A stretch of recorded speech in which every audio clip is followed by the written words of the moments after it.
water, it can make things wet, but it cannot make things dry. Whether water itself is wet is a debate of its own, but the ultimate debate is whether being wet or dry is better, and which one comes first.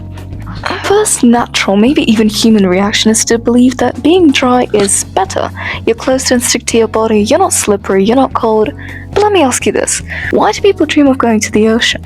Why do people shower? First answer is because we clean ourselves, but the second answer is because we like being wet. Being wet just makes some things better. You're cleaner, your skin's soft, and you have better sex. We're not talking about the human body today because I can't account for every person's sensual preferences, because sometimes I really do think some people are just reincarnated cats. Imagine this, you walk into the bathroom and you reach for the toothbrush. What do you do first? Wet it, then add toothpaste, or add toothpaste and then wet it? I usually just wet it first and then add toothpaste. Sure, it makes it more slippery, adding the risk that the toothpaste could fall into the sink, but at the very least I'm not washing particles of it away. What about when you wash your hands? First soap then water, or water first then soap? What are you willing to get more dirty? The soap dispenser or your faucet? If you soap your hands first, it's almost like you're cleaning the tip of your faucet, right?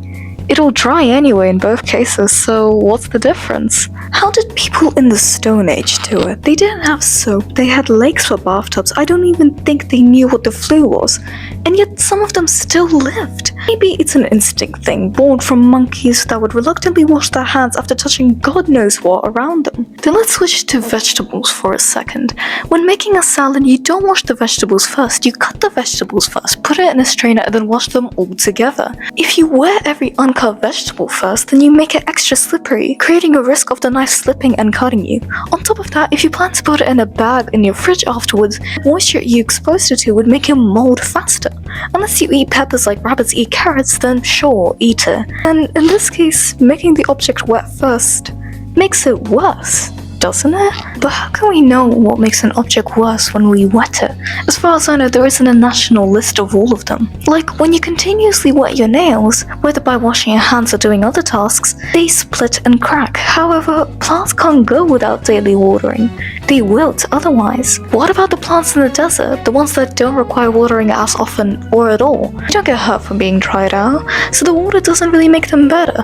Same thing with eyelashes. When they're wet, it makes them harder to curl, which doesn't hurt the eyelashes themselves, but it makes them more annoying for us who want to curl the lashes. Even combining being wet with different elements doesn't really help it. If your hair is wet and you immediately try to style it with heat, you're gonna damage it maybe even more than if you were to style it dry. So maybe you should have never made it wet in the first place, or maybe waited until it was dry.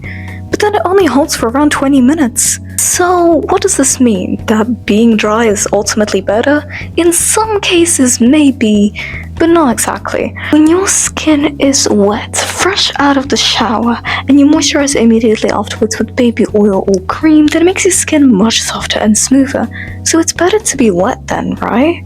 Although, is that the cause of the water itself, or the benefits of adding an additional product that makes it actually work? It's a mix of both, so we can't give water all of the credit. Okay then, your mum. Unless you're rich enough to not do manual labor, you know that washing dishes naturally involves water. What do you wash dishes with? A sponge. How do you make sponges dishwashable? By making them wet. No one, and I mean no one, uses a dry sponge to do anything, and you could argue that you use it to scrub off rust, but then you're just better off using a metal bar. On the topic of the kitchen, berries and fruits, when in prolonged contact with water, make a delicious drink. Not only do they give off a slight taste, but wet fruits and berries are generally juicier, sweeter, and can even increase in size. So that's another thing that's better off wet. Wet spoons are especially better and more useful when handling honey. Instead of scrubbing the honey off with your fingers, making it sticky and messy, it naturally just slides off. So on its own, a wet spoon isn't really the most useful kitchen tool, but when in contact with honey, it can bring small, but I guess meaningful benefits. The edible list can go on and on. Soup, tea, coffee, steamed vegetables, all of that is constantly in contact with water, or in other words, is constantly wet. What about non-perishable items? What, just because you can eat water means it's only good with groceries? Challenge accepted. Although this example may be a bit too weeaboo anime cliche, but the towel you see characters use sometimes when they're sick is actually quite real and useful. Whether it's cooling down your forehead or bandaging a wound, doctors, or I guess anime doctors, always make the towel wet. The bandaging, take it with a grain of salt, but if it's to cool down or warm up a certain area of the body, since towels retain heat well, it's naturally better to make them wet. Chefs use water to seal their jars or kimchi or other preservatives. You could say that it's technically not wet, however in my eyes anything that's always touching with at least one droplet of water means that it's wet. Okay, let's do some rapid fire ones. Sand. Although sticky, you can only build badass sandcastles and pray the waves are smart enough to not reach them when they're wet. Grass. Plants in general are better when they're wet, excluding some exceptions, but fresh wet grass is refreshing, green, and very yummy to chew on. Fish. Sharks, whales, any terrifying sea creature are only scary until you take away their only source of life. Water. Ships. They wouldn't move otherwise. Need I continue? Good, because I'm kind of running out of examples. So what is actually better? I don't know, you tell me. I don't think I'm in the position to answer this, and my most crippling fear is upsetting other people, so I'll let you decide. In my opinion, both are good in their respective ways, and some people may prefer to add soap after making their hands wet, but let's all agree that chewing on dry leaves is much worse than a nice warm cup of tea. Was this a 3 AM random idea that I decided to randomly act upon? Yes. Do I think I am correct? Of course. Do I still think I am correct despite doing absolutely no research? Why, it's absurd to say no. Anyway, yeah, lecture me in the comments with your guys' opinion. Thank you for watching and follow my socials.